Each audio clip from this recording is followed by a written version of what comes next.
అందరికీ ముందుగా ఉగాది శుభాకాంక్షలు. ఇది మన తెలుగువారి కొత్త సంవత్సర ప్రారంభం. ఉగాది అంటేనే కొత్త ప్రారంభం, కొత్త ఆశలు, కొత్త కలలు. ఇది ఉగాది రోజు వ్లాగ్ అనమాట. మేము అత్తయ్య వాళ్ళ దగ్గరికి వెళ్ళలేదు. ఇక్కడే ఉండిన్నాము. మా హస్బెండ్‌కి వర్క్ ఉంది. సో, ఆ రోజు వ్లాగ్ షూట్ చేశాను.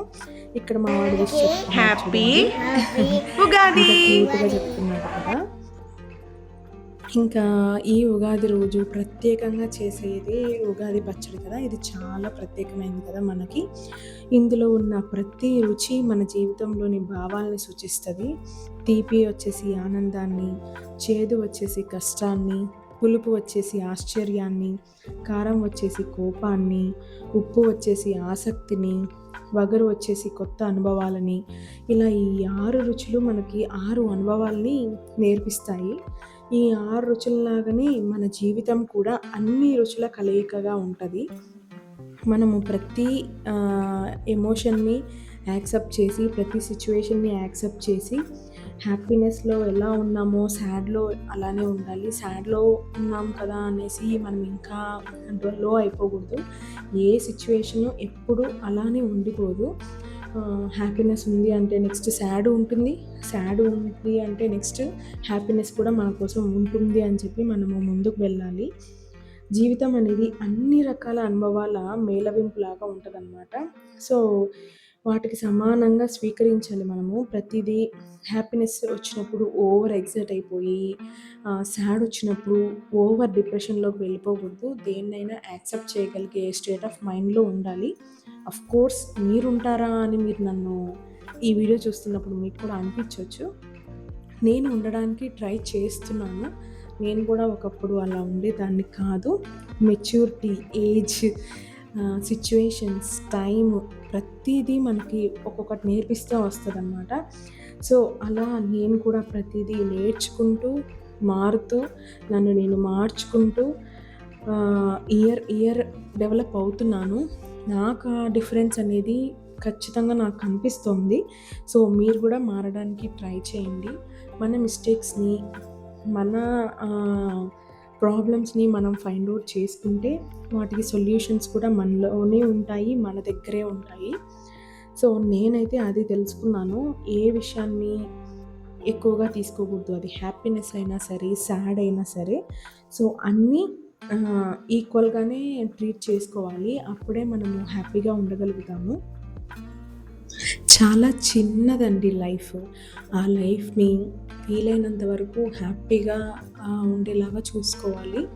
మనము హ్యాపీగా ఉండాలి. మన చుట్టూ ఉన్నవాళ్ళు మన గురించి హ్యాపీగా ఉన్నా, ఉండకపోయినా పర్వాలేదు కానీ, మన వల్ల అవతల వాళ్ళు బాధపడకుండా ఉంటే చాలు అనేది నా పాలిసీ అనమాట.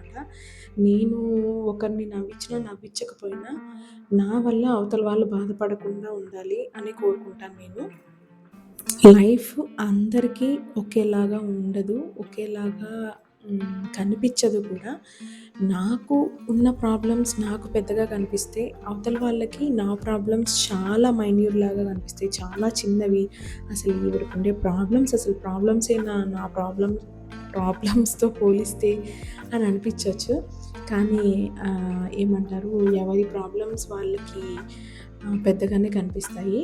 సో, వీలైనంత వరకు మన వల్ల ఒకరు నవ్వేలాగా చేద్దాం.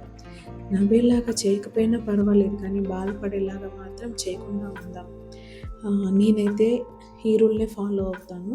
అందరూ ఇదే ఫాలో అవ్వాలని నేను చెప్పను కానీ ఇది ఫాలో అయితే బెస్ట్ అని మాత్రం నేను చెప్తాను. అప్పుడు మనము హ్యాపీగా ఉండగలుగుతాము.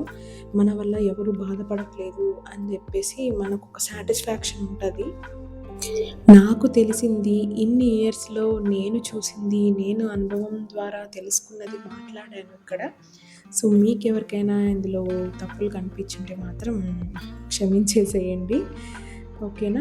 ఇంకా ఇక్కడొచ్చేసి నేను ఓలిగలు చేస్తున్నాను. సో, మా సైడ్ వీటిని ఓలిగలు, భక్షాలు అని ఇలా అంటారు. సో, మీరు ఎక్కడి నుంచి చూస్తున్నారు? మీ సైడ్ వీటిని ఏమంటారనేది కమెంట్ చేయండి. సో, ఇక్కడ నేను, అమ్మ అవి చేసేసాము. వంట అంతా అయ్యే వరకు ఫెస్టివల్ టైంలో మేము పూజ చేయమనమాట. సో, ఇక్కడ ఇంకా వంటంతా కంప్లీట్ అయిపోయింది. పులిహోర, తర్వాత పప్పు, రసం, ఇంకా స్వీట్ వచ్చేసి ఓలిగలు చేశాం కదా! సో, ఇలా అంతా కంప్లీట్ అయిపోయింది. ఇంకా దేవుడికి అన్నీ పెట్టేసి నైవేద్యం పెట్టేసిన తర్వాత ఇంక ఇక్కడ పూజ చేసుకుంటున్నామనమాట. ఇంకా మనకి ఇదొచ్చేసి పరాభవ నామ సంవత్సరం కదా! సో, దానికి సంబంధించిన పంచాంగం కూడా తెప్పించుకున్నాము. అది కూడా దేవుని దగ్గర పెట్టేసి ఇంకా పూజంతా అయిపోయిన తర్వాత హారతిచ్చాము. ఇక్కడ ఇంకా అందరూ దండం పెట్టుకుంటున్నారనమాట. సో సో, ఇలా మా పరాభవ నామ సంవత్సర ఉగాదనేది ఈ విధంగా ప్రారంభమైంది. అంతా మంచిగా, ప్రశాంతంగా ఇంట్లో పనులు, పూజ అన్నీ కంప్లీట్ చేసుకున్నాము. సో, ఇక్కడ ఇంట్లో దేవుడికి హారతిచ్చిన తర్వాత ఇంకా బయట హాల్‌లో ఇంకా దేవుళ్ళ పటాలు అవన్నీ ఉన్నాయి కదా! వాటికి కూడా హారతి చూపిచ్చేసేసి ఇంకా మళ్ళీ ఇక్కడ స్వామికి చూపిచ్చి ఇంకా మేమందరం హారతి తీసుకున్నామనమాట. మా వాడికుండే ఒక మంచి లక్షణం గంట కొట్టగానే హారతిస్తున్నావా అమ్మ అని చెప్పి పరిగెత్తుకుంటూ వచ్చేస్తాడు. హారతి చక్కగా తీసుకుంటాడు. సో, ఇక్కడ అదే చేశాడు. ఇంకా అమ్మ వాళ్ళకి కూడా హారతి ఇచ్చేసాను. ఇంకా మా ఉగాది అయితే ఇలా సింపుల్‌గా, పీస్‌ఫుల్‌గా అయిపోయింది. మీ ఉగాది ఎలా జరిగిందో కూడా కామెంట్ చేయడం మాత్రం మర్చిపోకండి. ఇంకా ఫైనల్‌గా నేను పెట్టేసి కింద దండం పెట్టేసుకున్నాను. వీడియో నచ్చితే లైక్ చేసి, షేర్ చేసి, సబ్స్క్రైబ్ చేసుకోండి. Thank you for